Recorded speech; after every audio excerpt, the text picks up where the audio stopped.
Hello and welcome back. This is part 2 of our discussion on Movie Gals.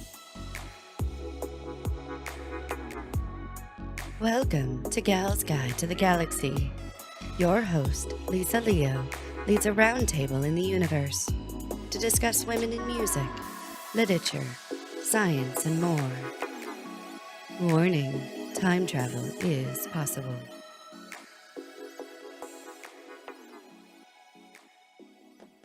So now we're going to talk about 9 female-centered movie destinations. Some of these are museums, and they're all really quite exciting.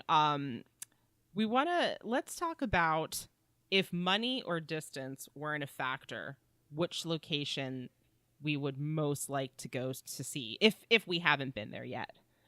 Leah, you want to go first? Oh yeah, mine's Studio Ghibli, like hands down. I want to go to Japan. I love everything Studio Ghibli. I love these characters.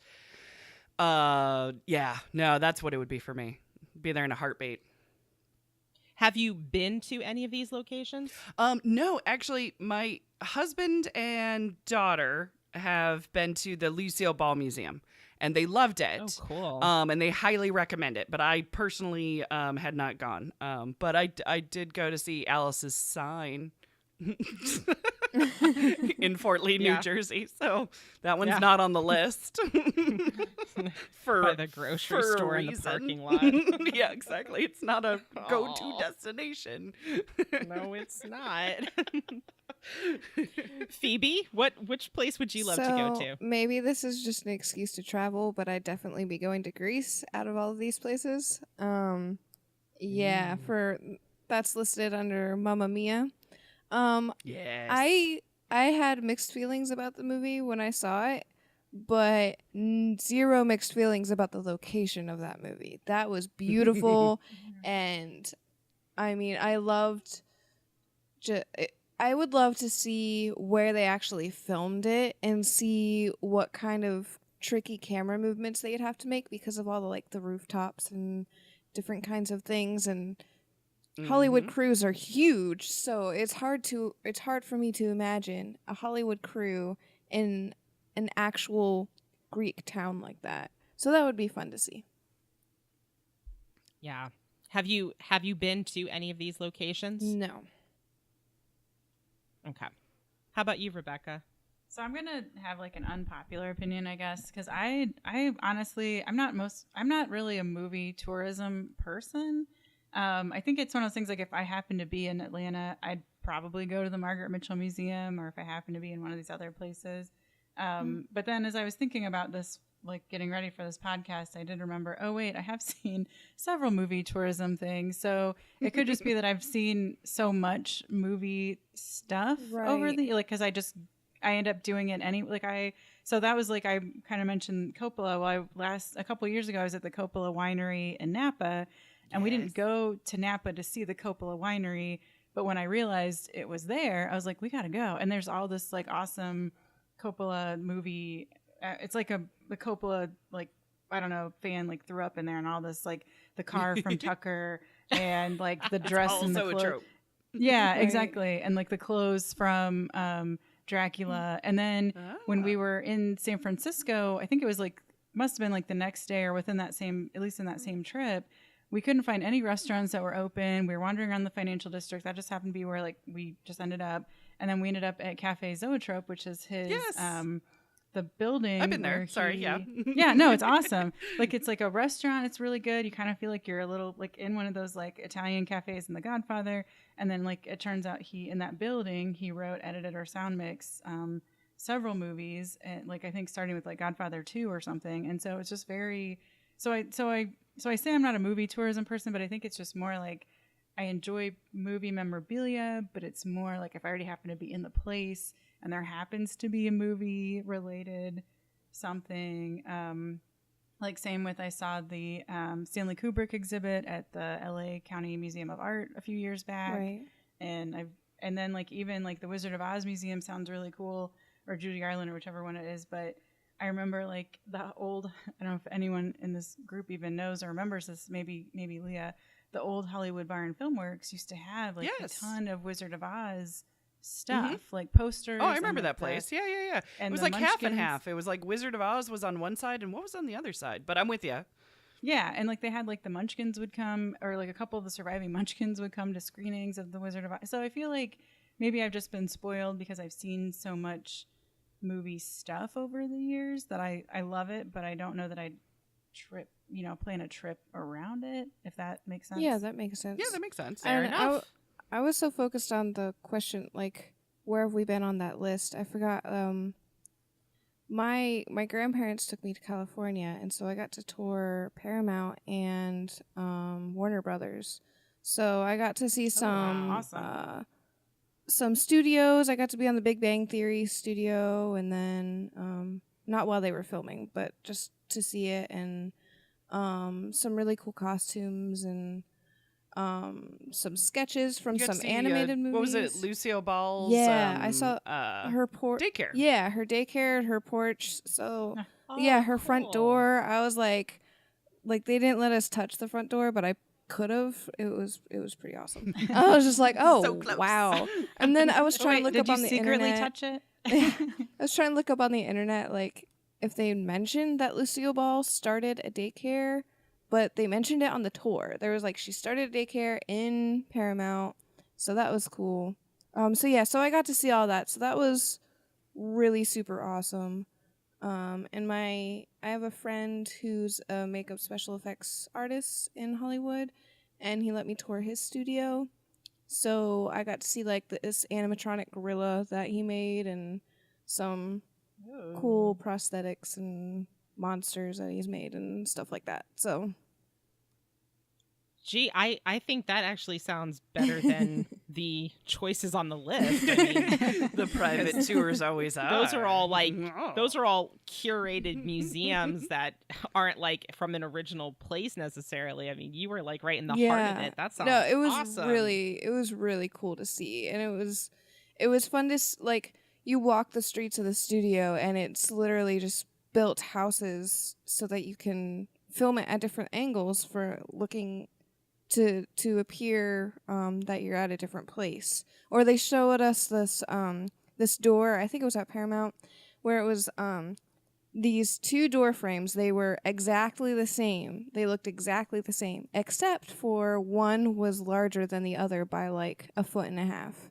So that was in case like a woman was taller than a man and they wanted to like trick the eye of the door frame, or the opposite, where the man wasn't tall enough, so they put him in the shorter door frame to make him appear taller.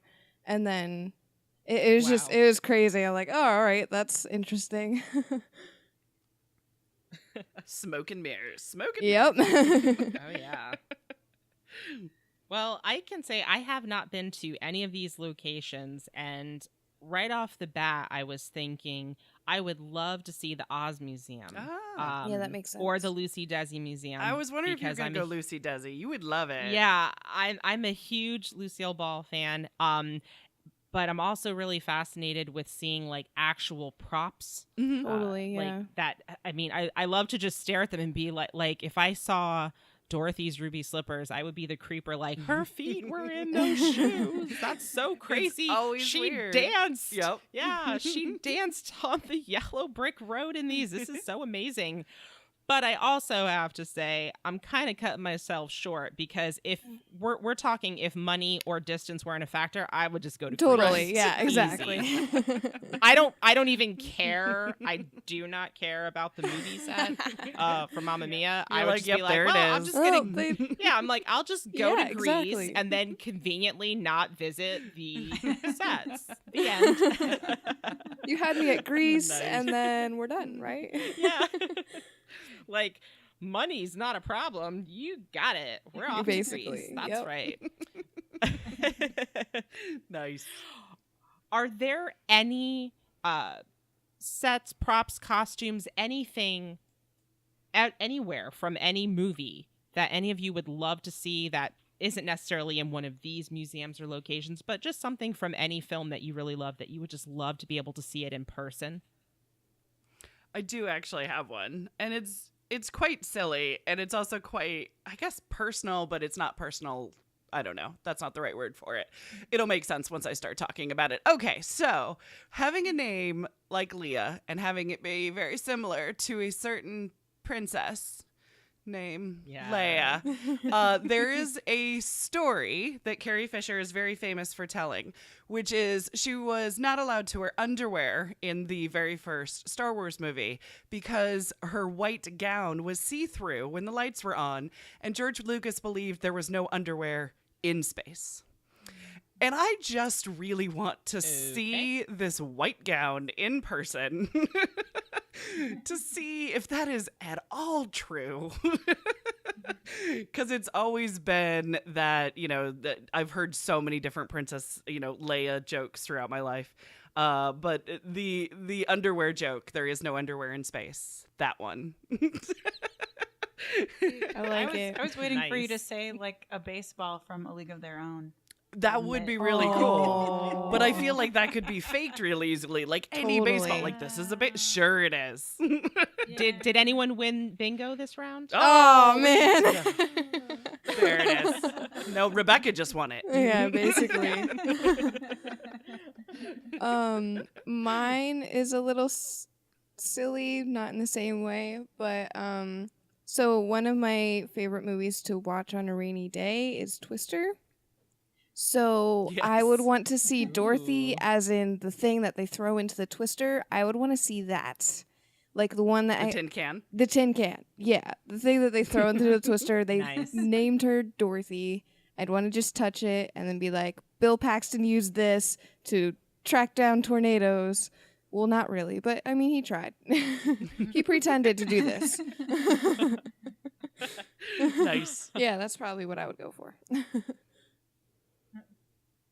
And then my real answer would probably be something from Labyrinth. And I say that because I remember a couple of years yeah. ago there was like an exhibit. I don't know, maybe it was even somewhere. Maybe it was even more recent than a couple of years ago. But there was just like an exhibit. I think of Jim Henson stuff, Mhm. Muppet stuff, Yep. and that included a couple things from Labyrinth. And I was like, that'd be so cool. Even if it was just like the cape or the balls that he juggles or whatever. Yeah.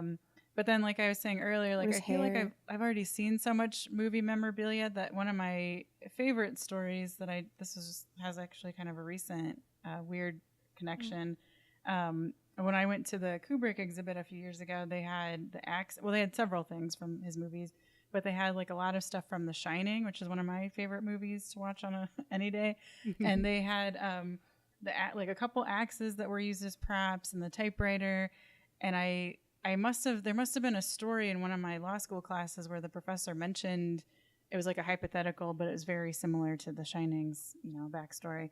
And I sent him pictures of the axe, and I just saw him a couple weeks ago. He's like, "Hey, I still use that picture of the axes that you sent me in my PowerPoint slides." And I was like, "Really? Like, I totally forgot about that." But he's like, "Oh yeah." He's like, I used to give you credit for it, but I don't think anybody there knows who you are anymore because it's been so long since you graduated. Still But he's give like, "Oh, credit. yeah." Yeah, and it was just like a picture I took on my Nice. phone probably, and I think it's even like if anyone ever goes through my Facebook pictures, it's like every once in a while I use like a picture of something from that exhibit as like a profile picture or whatever. But yeah, I definitely have some kind of like weird, creepy tastes in movies, I guess. But yeah, those are Own my. it. Don't worry about it. It's Yeah. you. Yeah, and I wish they were more like feminist in nature. Like I don't They know, don't I have can't to even be. think No, of an they idea that don't. would be. I but- wish Yeah. actually Yeah. I wish my taste was closer to yours because I wish I liked the whole foreign film stuff more and I liked horror more and stuff like that. And I'm just like I feel like people look at me like, "Oh, you're a filmmaker and you like superhero movies? Like you're weird. You should be liking these other things." I'm like, "Okay, just whatever." That's why there's so many different movies out there. Everybody gets to pick their favorite. It's whatever speaks to them. Exactly. And it can change tomorrow. Oh yeah. Yep. Yeah, I mean, my choices aren't anything super gal centered either. I was thinking, while I love to look at the actual props that you can see on display in these museums, I would, if I could pick anything, even if it's completely impossible because things are gone, Mhm. I would love to go onto the set of Back to the Future Part 2 Two. when All right. they're Two? in the town in the future. Yeah.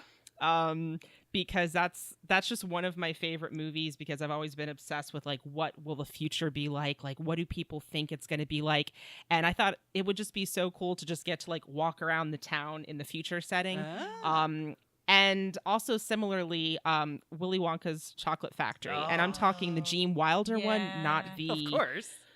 not Johnny the Depp. Charlie and the Chocolate Factory with Johnny Yeah. Depp. That one doesn't count. The Sorry, original folks. one. It's okay. I would just love to like go into the factory, and I don't even care if the candy and stuff is real or not, just to be able to like walk around the set, because I think coming from an actor's perspective, sometimes all you need is to just walk onto the set and you feel completely immersed and you can just settle right into your character. You got stuff to And- bounce off of. Yeah. Yes. And there's something about just walking onto a really great set where you just feel like you're, all right, I'm there. I know who I am. I know my character. And I love that. And I'm like, those two in particular stand out to me, because anytime I watch those movies, I'm just like, oh, I wish I was there. Like, I want to be in that place right now. So I like that. That is very good. And one of these days we'll have a conversation of what does that mean for green screen actors when they have nothing to react off of. Ah. Yeah. Oh, we're getting close. Right. We're getting Yeah. closer every day. A little bit. Yeah. Ugh. All right. Well, moving on, we're now going to do some deep space exploration. And this is where we're going to get into some real nitty gritty annoyances, or grievances, if you will. Our first stop is an article from the Los Angeles Times, which is titled, "Some Stereotyped Women's Film Roles We'd Like to Do Away With." And this is a commentary piece written by Katie Walsh, and she lists some candidates for cliched roles we'd like to put out to pasture. So the 5 listed include the long-suffering wife, also known as the wife on the phone in a panic mode, the sexual conquest to help that dude get his mojo back, also known as the manic pixie dream girl, also the cold careerist. She just doesn't have the time, ladies. She just doesn't. Sure.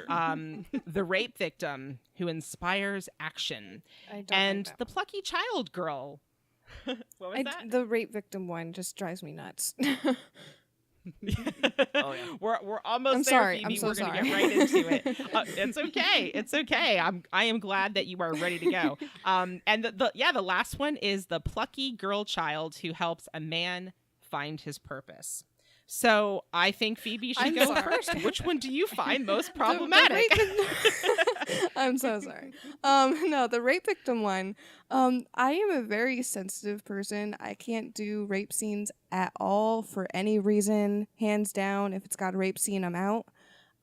So that alone makes me crazy. And then the whole, oh, we have to do this in order for me to actually inspire some sort of action. Like, we can inspire action by doing some other things, please. Like, and it's only ever It's called writing. it's called Yes. writing, yeah, and it's only ever women who Learn get to do raped, it. and it's only like it's this. I just don't like it. It's just not.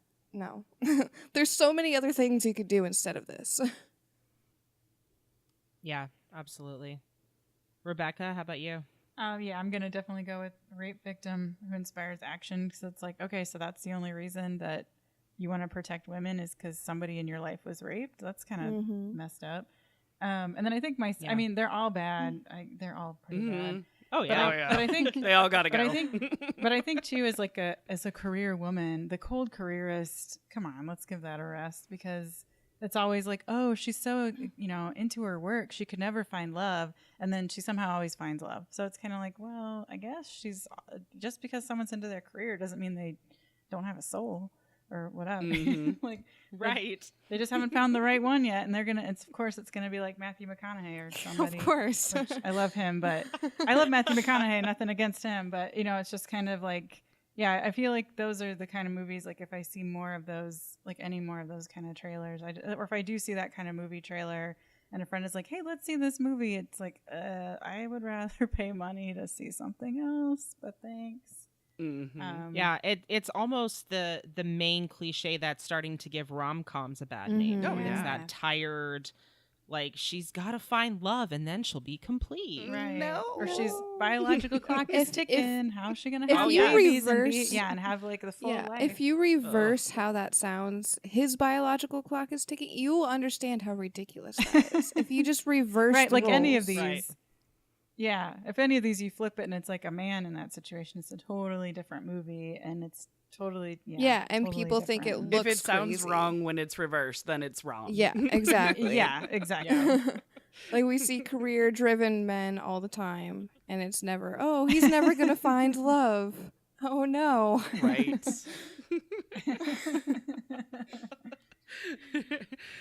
Mine's the same one. So how about this? I'll add one to the list, which I mean, I'm sure there's more, but here's the one that drives me nuts right now. I call her the potted plant. If you can have a movie character who is female and replace her with a house plant and the plot doesn't change, that character needs to go. And that is very commonly the female in teen-driven movies. Absolutely. Yeah. Yeah. totally. So those ones Wow. drive me nuts. Yes. So they're That's a great test. That's really sad, but isn't it that's though? great. Yeah, Yeah. it happens a little too often. It's very close to the plucky girl child who helps a man find his purpose. Yeah. It's really close to that one. But this is, we're gonna do it for her.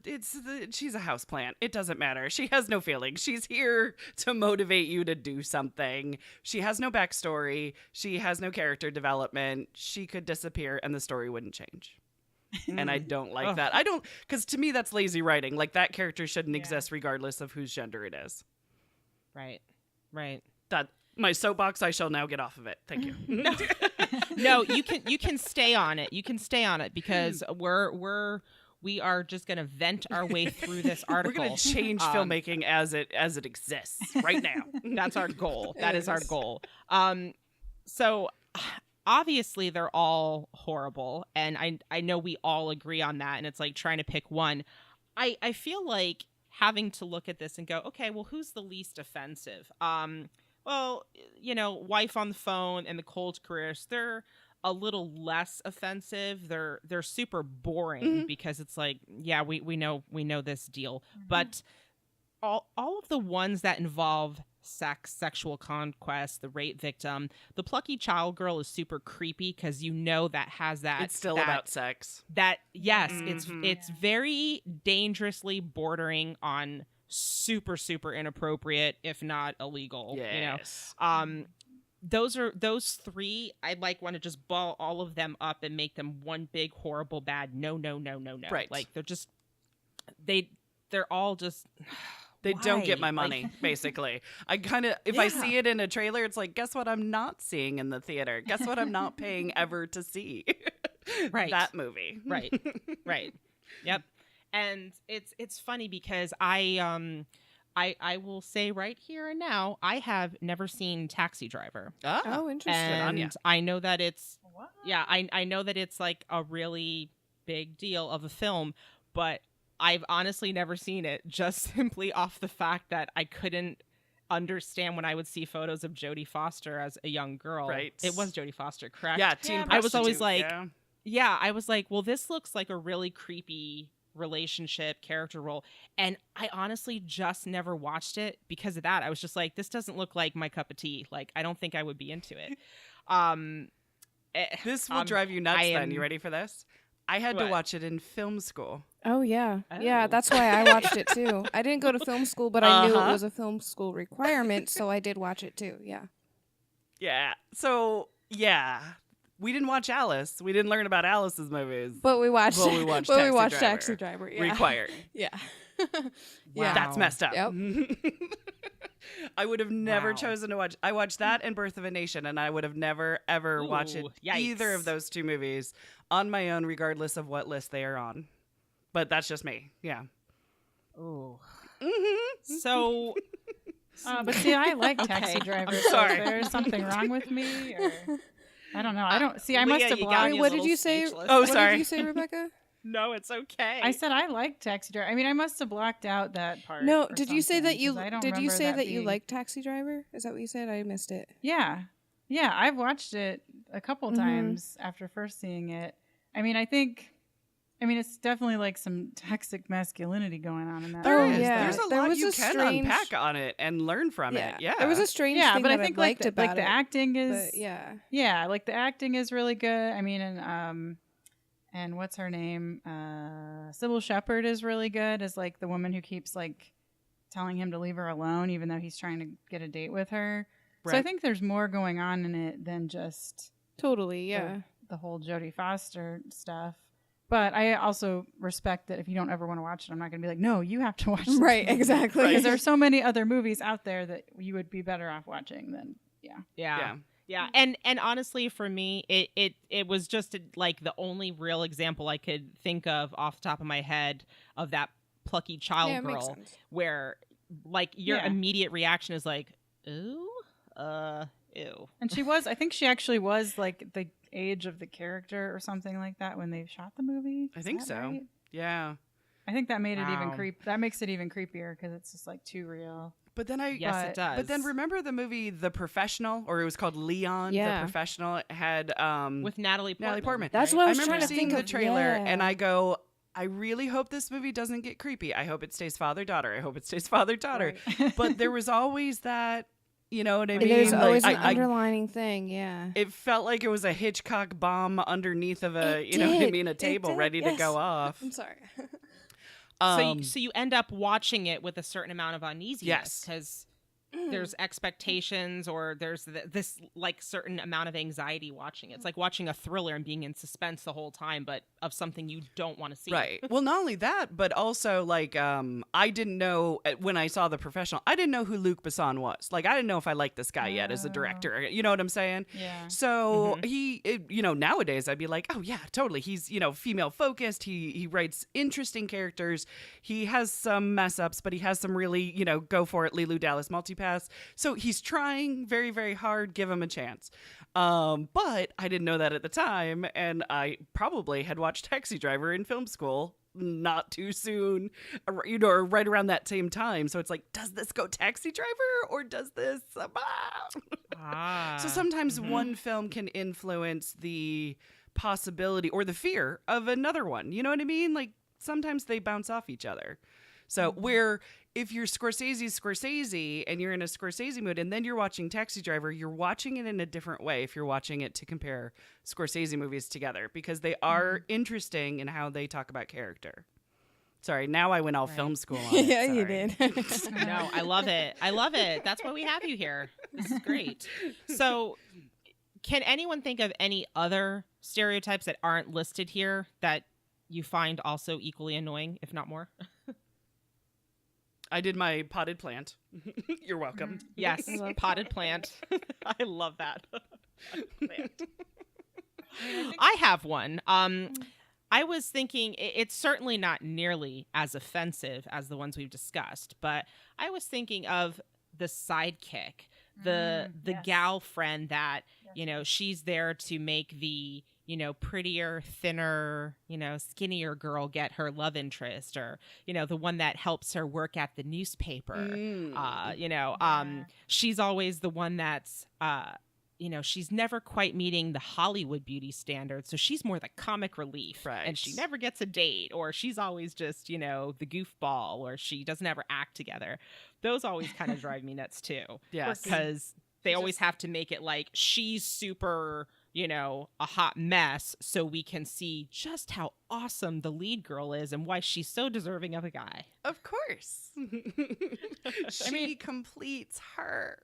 And that Yes. that kind of reminds me of the whole trope of like the girl who's like she's all that kind of movies where it's like, oh, she took off her Yes. glasses and took out her ponytail holder. Oh, look how beautiful she is. I call it the feel like Clark that's- Kent scenario. Yeah, Yes. yeah, Yes. exactly. Yeah, we'll call it the Clark Kent scenario, but lady style. Because I it's just know. like, She's why do beautiful when they- she takes off her glasses. yeah, it's like, wait, so that's what makes, okay, I guess that Mhm. does it for you. But that seemed to be like a big deal. And like, I don't know that I see it, like, it's not as obvious, but it seems like there's always movies that have like some sort of makeover. I guess The Heat had that too in a way, but It did, it's just, yeah.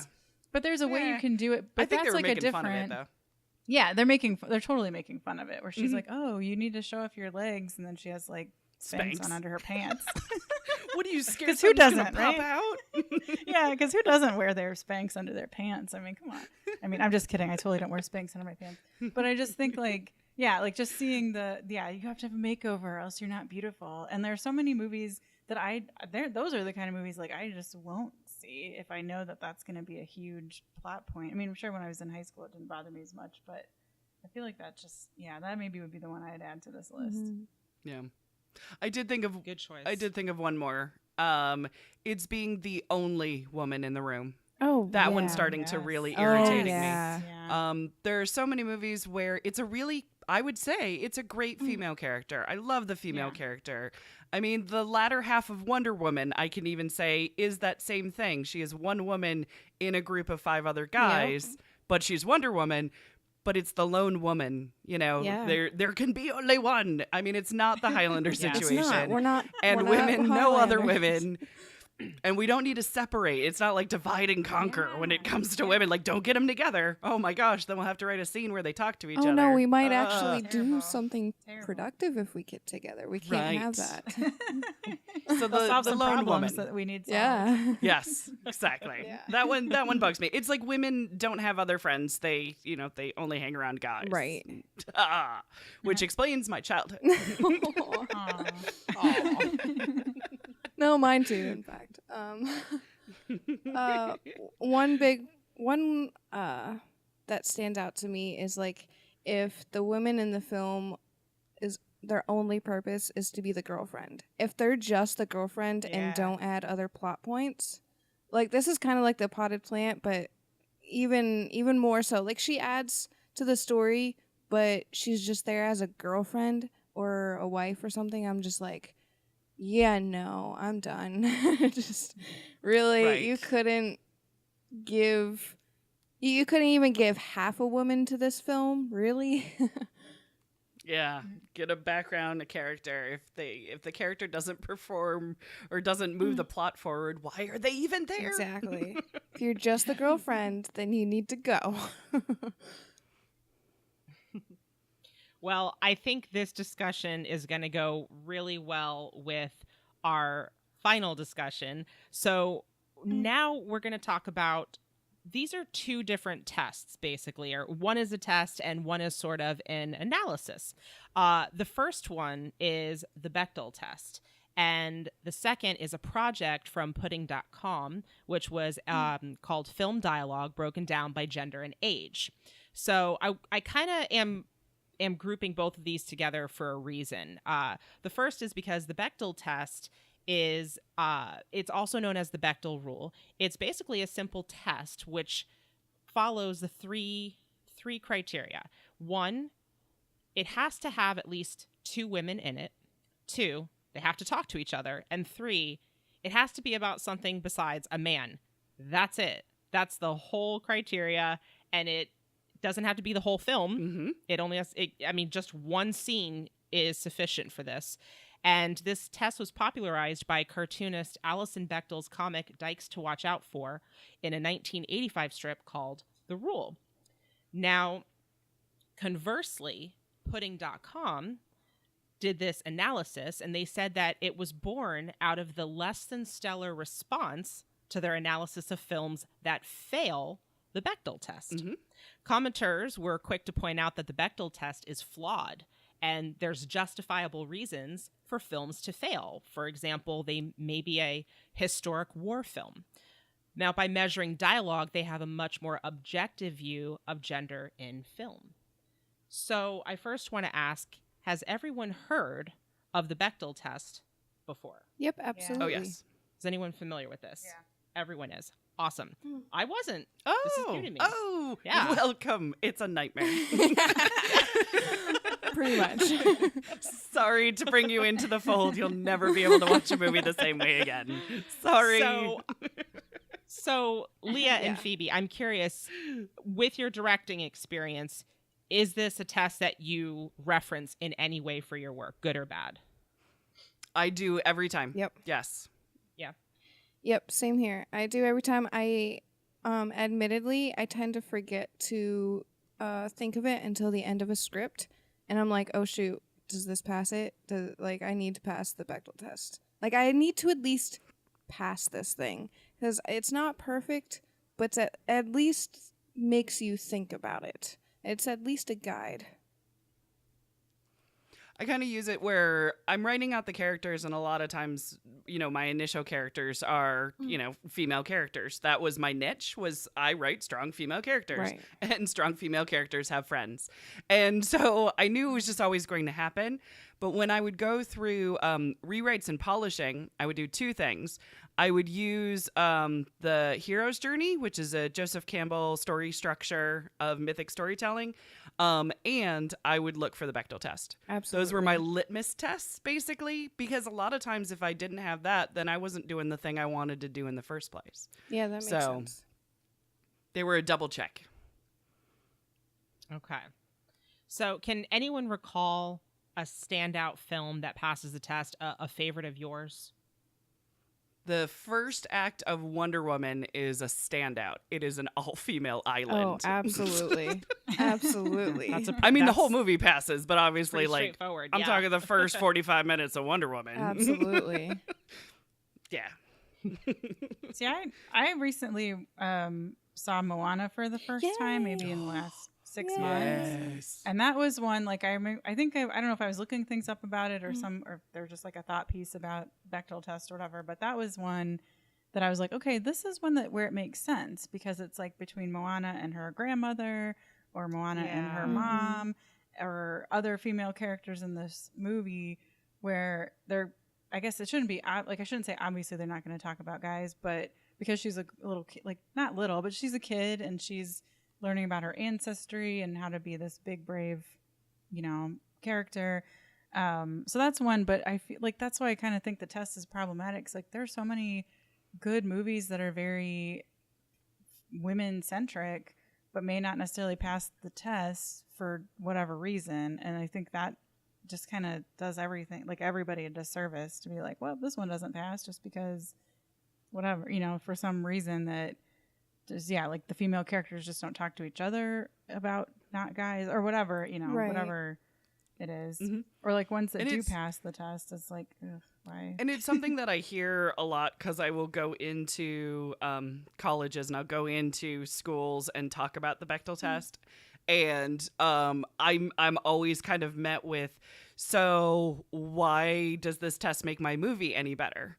And it's like, well, it doesn't. Right. And how does this Good movie question. make it any more feminist? And it's like, it doesn't. No. But at the same What time. it is like a bare minimum Right. of what I want my daughters to see. And that's always what I go to, where it's like, yes, the test is flawed because it should be longer. It should have a time limit, or it should be more of a conversation, or it should be a full scene, or it should have more parameters. But when still more than 50% of the Best Picture nominations fail this test, we haven't even reached the minimum bar. Right. So I'd like to go there before we fix the test. I completely agree. No, Like- I agree. And that's the only reason why I defend it so much. It's like, we can't even do this, guys. Like this. Yeah, this is a very simple test. It can be one line of dialogue between two women, and that's it. It can pass the test. But at least the Bechdel test is getting us thinking about it. It's like, okay, so Yeah.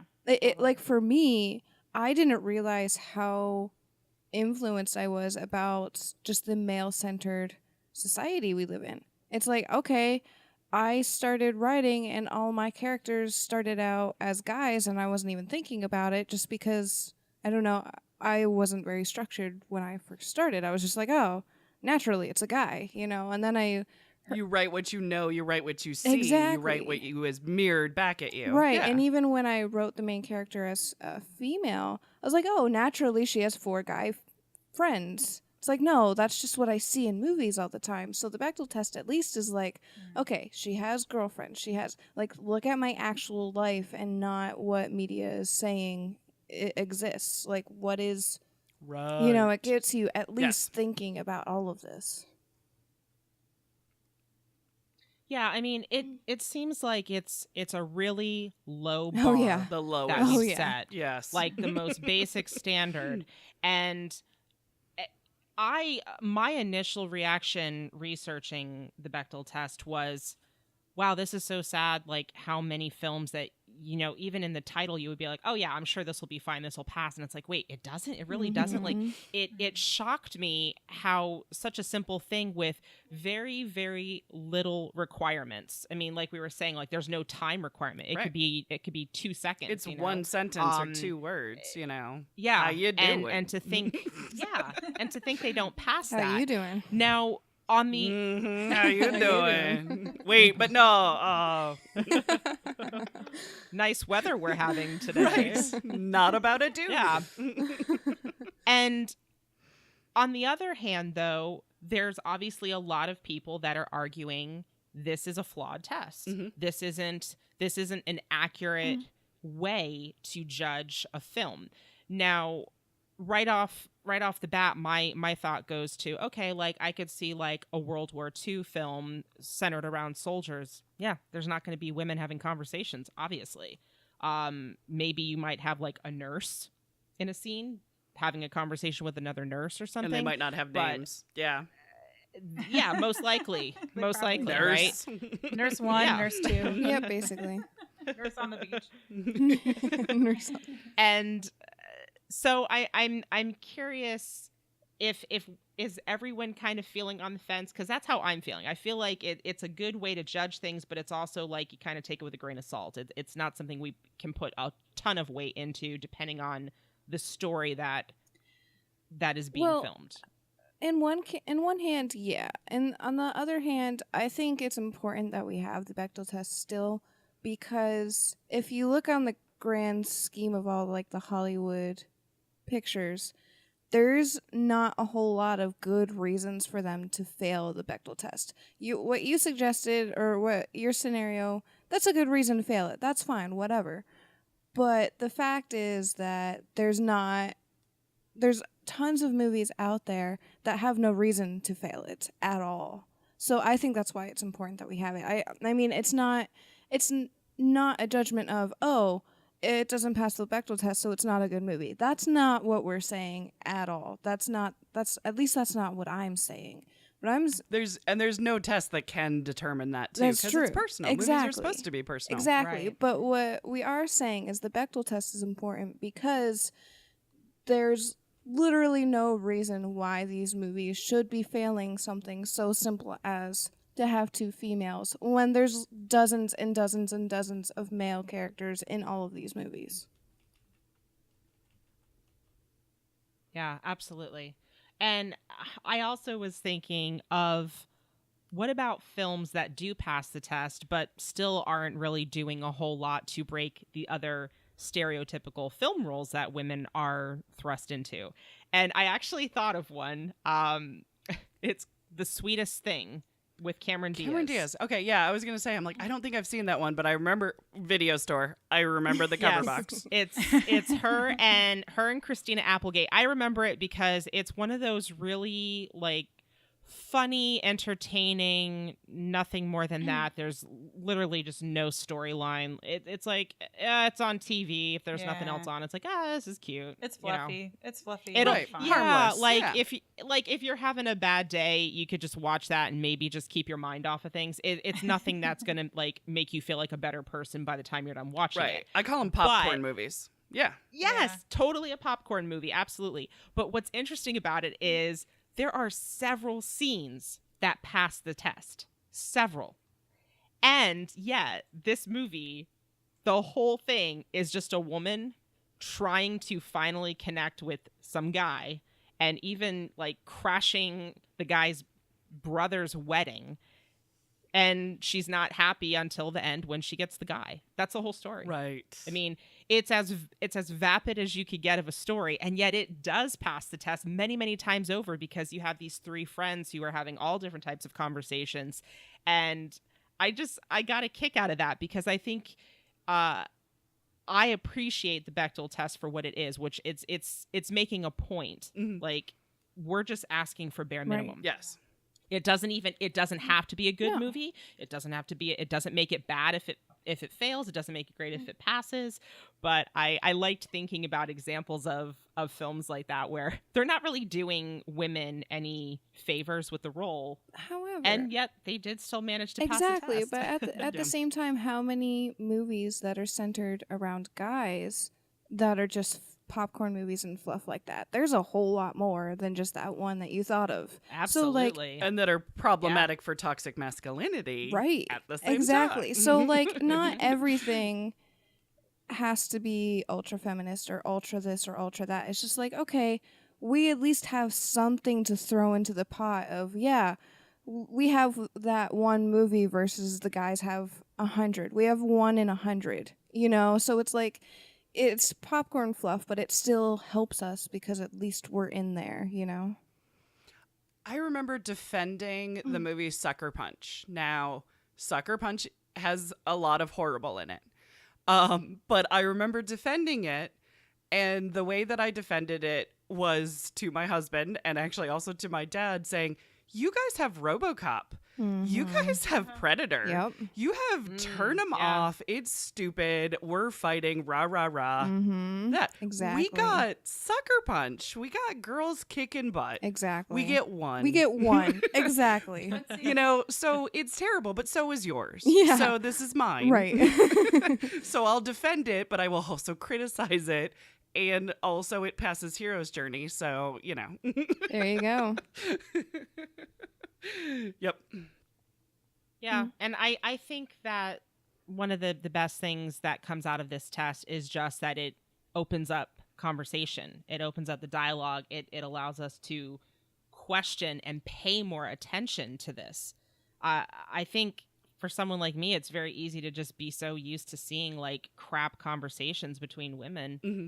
that I never even gave it a thought. So whether people feel that this test is amazing or it's flawed and it's unfair, wherever you stand, you can't deny that it's bringing about Awareness. good conversation. Yeah. And it's making people more aware. And I think it's a good gauge, especially for parents, and guardians who want to have a good way to judge a film for a young girl to watch. Right. I can't believe I'm going to bring up the same film again, and I swear I'm not trying to start a new round of bingo. Yes, you here. are. We know. What is but, the next place on the bingo board? Yeah, what? But the Babysitter's Club. The Babysitter's yes, the Club one is I'm- now on the Yes. board, ladies and gentlemen. yes, the one I mentioned earlier, is a phenomenal example of a film that passes the Bechdel test and also is really sweet and has a great friendship story also, which is why I mentioned it about our female friendship centered Right. films.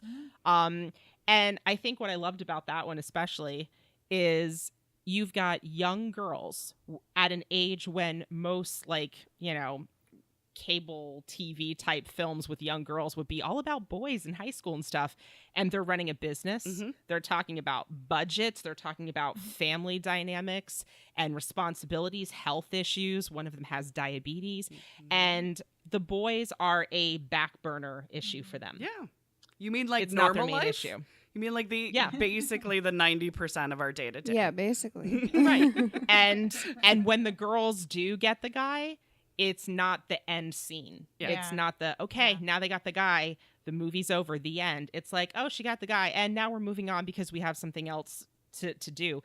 And I feel so silly that this film has just kept coming up today, but it did. I've been It works. singing the theme song all day too as a result.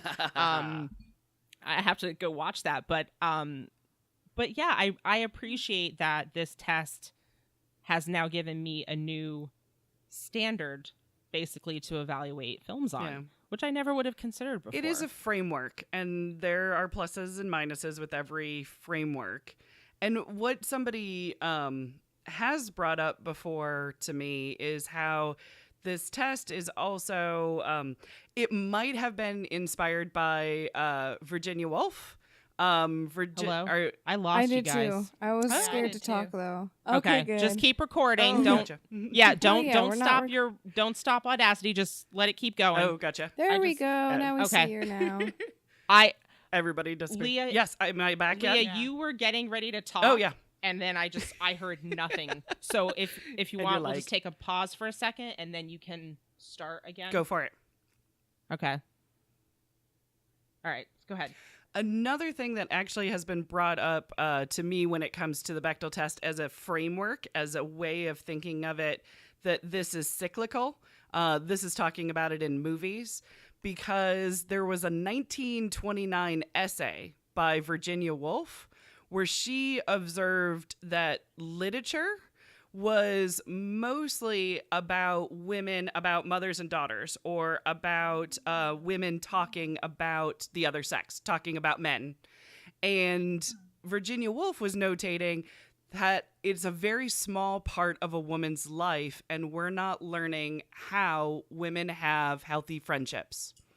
And so the importance of showcasing complicated friendships is very important to anybody who's wanting to know about female friendships, men and women, young and old. So I kind of think of it in terms of that, because if they have names and they're not talking about men, then I really hope that they're going to teach me something about friendship. Totally. And that's what I hope. Where they just say, "Oh, I love your nail polish," and it passes the Bechdel test. It's like, yeah, well, it passes, but it's not blowing me away. So that's another way to think of it, if that helps. I love that. That's a great example, and that's actually now got me thinking of like another bit of criteria that we could add to that, which would be, is the conversation catty? And I say that in quotations. Right. Is it meant to bring the because- other one down? Right, because you're mentioning actual friendships. Most of the time, the women are pitted against each other. Right. And it passes the test, And- unfortunately. Exactly, right. So you could have two women fighting over a position in whatever magazine, corporate office they're all working Yeah, in. the Devil Wears every Prada. film- Yeah. Oh, Yes, yes. And how to lose a guy in 10 Right. days. They all work in a Mhm. magazine Or like building, 13 going on 30. Yes. Yeah. Yes. It's yeah, a shame exactly. there's That's no why I still movies go back to And- it is the bare minimum. Right. But wouldn't It'd be that be great. great if that could also be another standard? Right. Like, okay, so they passed the Bechdel test, they had a conversation, but was it because they are at each other's throats fighting for a job? Right. Like, Yes. are they fighting with each other because they're trying to win the man? Mm-hmm. They may not be talking about the man, but maybe they're still having that sort of conversation. It really gets you thinking. It does. It really does. It really does. And it's just another way to digest the media that comes at you. And it's a way to help screen out. Like there's so many trailers nowadays. It helps screen out movies really fast, what you're going to choose to see and not see. Absolutely. Yep. Because generally, if it doesn't pass in the trailer, just saying. Yeah, absolutely. I know. Although these days the trailers either show not enough or basically the whole movie, and you're like, "Oh, good, now I don't have to go see it." Yes, exactly. So you never know what you're getting.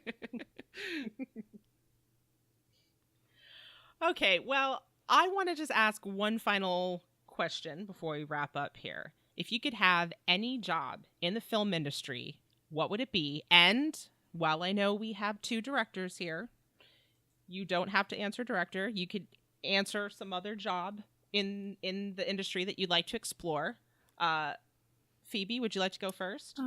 Sure. Well, directing's my number one choice. It would be really cool to have more than my friends and family take me seriously as a director. That'd be cool. I take you seriously. I know, But I'm friends you're and family. friends and Got it. family. It's fine. I am. You're both Damn it. friends and family. But I mean, it's interesting. This one's very difficult for me because what I do is dip my hands in every aspect of filming. So, in my eyes, I kind of do a little bit of everything already. Set dressing would be cool, even though I'm not really capable of building things. It would be pretty cool to, like you said, create a world and pick the paint colors and build a set out of nothing. That would be a really interesting thing to get into and be able to direct and then also get my hands on it and build it from scratch. That would be pretty cool. Nice. How about you, Rebecca? So I feel like in this, I'm kind of an all or nothing kind of answer. So I'd either be like something kind of small and sort of inconsequential, like a cat wrangler, or I don't know, We some need sort of, you. We need some sort those of silly- people, though.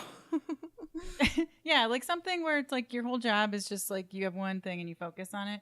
But then I'm also like definitely intrigued by being a director and having just control over a set and having control over every aspect of what's going, or at least you're supposed to have control or some sort of sense It's of the control of it's what's the going on. illusion It's of control. definitely You an do illusion. really, Yeah, the you illusion would of do con- really good at it, though. You would. Right, You'd like it. So I'd be being like a taskmaster versus being just the cat wrangler.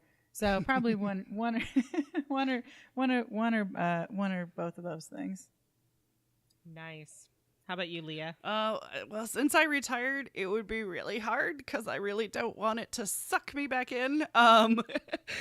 So I'd actually say teach, and I'd be very specific about it. yeah. I love mythic storytelling and how to dissect a movie that is a whole bunch of pictures put together really, really fast with sound and special effects of how these movies can teach you how to live a human life and how it's symbolic in its structure and in its visuals and how all of those potentially mean something. And if the filmmaker sucks and they don't mean anything, then you give it meaning. You find it on your own because you need to. So, I mean, I'm slowly working on a book that might do this, but it's really slow. And the book's called I Blame Lucas. So we'll see. I love that. Awesome. We'll see if it happens. Are you going to mention fanboys in that book? There are no fanboy. Actually, I guess that would be me. I would be the fanboy in the book. Does it mention it? Yeah, it does. Well, what I liked about your answer is you do teach already. I do. It would be the doing it more consciously. Yeah. I do it accidentally, I think is what it is now. Well, I learn from you all the time. Oh, thank So- you. Yep. Yeah, if you start a school, Absolutely, I Leah, mean it. like we're going to have to work together on that because that sounds pretty awesome. Okay, sweet. Yeah. Let's do this. I think I would have to say that this is going to be such an obvious one, but I would want to be in front of the screen. I would want to be an Yay. actor. Do it. In film. I mean, when I was very, very young, I was like, I'm going to run away to Hollywood and I'm going to get a talent agent and I'm going to be an actor and I'm going to win an Oscar one day. And then I went to college instead and that didn't happen. You know, it happens. But if I couldn't be an actor, I actually would like to be a casting director. Oh, yeah. Yeah, there's something about as much as when I was acting in theater, there's of course a tremendous amount of competition. I still always was able to, during auditions, kind of watch other people and observe them and be like, this person will be so good in this role. Or, this person would be so good for this. I always felt like I had a really good eye for catching people's talents or the roles that would be great for them. Or I see actors now on TV and I'm like, that person looks perfect for this. This person should play this role. This person That's a should good play that skill role. to have because you can see a person beyond what they're doing right that moment. You're seeing the potential of a person, and that's a skill. Yeah. And I mean, I don't know if it helps having the acting experience to bring to that, but that's just one of those things that I thought would be fun because auditioning is the most terrifying thing in life. Yeah. And to get to have the break of being on the other side of the table and just chilling out and trying to help people feel calm and be like, I'm here to help make your dreams come true and find new talent and all that. That just sounds exciting. It is. I actually took, when I knew I wanted to be a director, I took an improv class so I could understand actors better. I didn't want to be an actor. I just wanted to have empathy and understanding. So I put myself in the hardest role, which is I did an improv class where we had, I can't remember what it was, 6 weeks. And then we had to do a live performance in front of our friends and family and anybody who paid. And it was nerve-wracking. It was like being naked on stage. So I did like the worst one. So when my actors would come in to audition for me, I made sure that they felt at home and that they got another try and that, you know, they knew that this job sucks. And that one day it may go one way and the next day it might go completely another way. So, you know, to not let it break you, to just audition again and again and again. Yeah. Yes. I recall, I cannot remember her name. I think it's Jenna Fisher, the actress who played Pam on The Office. That is correct. Yes. Yeah. I think she wrote a book recently about like the actor's life. And I think she said something like for every one job you have to go on like 50 auditions, at least in Hollywood. That sounds like, about right. Yeah. Yeah, I think that was the number. She was talking about like, you know, motivating people to not give up and feel let down. Like you have to do 50 to get that one yes. Mm-hmm. Yep. Yeah. Absolutely. Put in the work. It sucks, but do it. Yep. If it's what you're good at, it's what your passion is, do it. Exactly. Inspiring words. Well, ladies, thank you so much for being here today. This was a lot of fun, and I'm really happy we got to cover all this content. I mean, certainly just the tip of the iceberg, but lots of good stuff. So, Leah, can you share where people can find you and if you have anything exciting coming up you want to talk about? Yeah. Awesome place to find me is on Twitter. I am at Dr. Leah Leach, Leach. I know it could be double E's, and it just isn't. Coming up on September 29th, if you are in the Indianapolis area, Gals Guide is hosting a Directed by Women celebration. Tickets are free. We're having Jamie Lee, who has worked on Pirates of the Caribbean and Chicago Fire. Ooh. She's coming. We're doing a filmmaking 101 class, having a silent auction, all this awesome stuff. It's all at galsguide.org. It'll be tons of fun.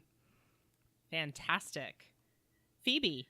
Well, I'm on Facebook at Phoebe Freer, and also I have the production company Elephant Trunk Films. So that's on Facebook and Twitter and Instagram and all that crap. And yeah, so we're wrapping up Your Gal Friday in a couple weeks, so this week and then next week.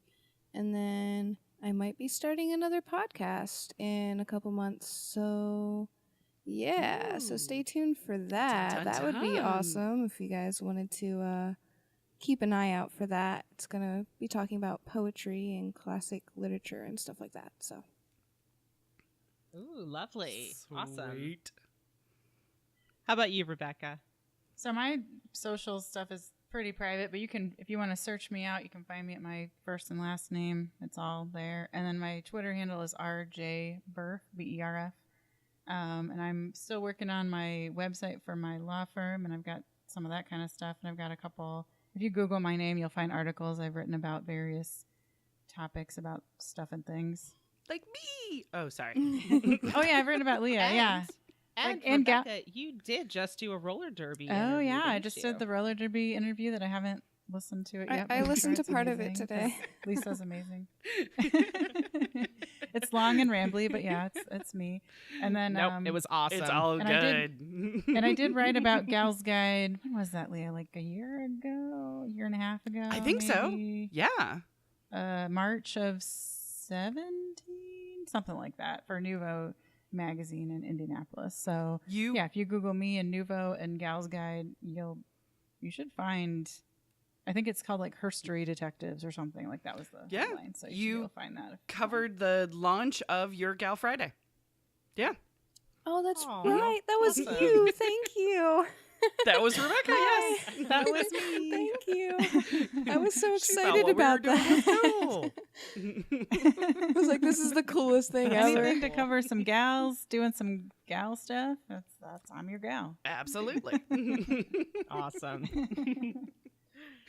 Well, as for me, you can find me on Twitter at Geek Chic Lisa. And we would love to hear from you, listeners. Let us know your favorite film pioneer using the hashtag MovieGals. For all the articles and podcasts discussed today, please visit galsguide.org. And until next time, thanks for listening.